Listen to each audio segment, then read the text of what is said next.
Hello friends, welcome back to my দিদির বিয়ের blog. আর এটা ছিল দিদির বিয়ের পরের দিনের ভিডিও।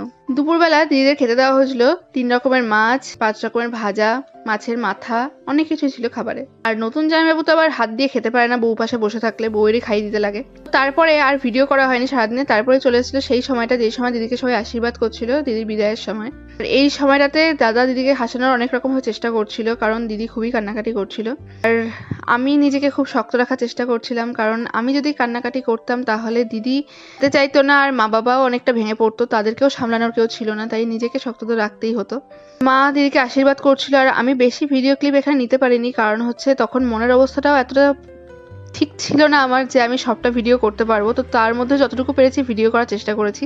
এই সময় দিদির মনের অবস্থা কি হচ্ছিল তা বোধহয় কিছুটা আন্দাজ আমি করতে পারছিলাম।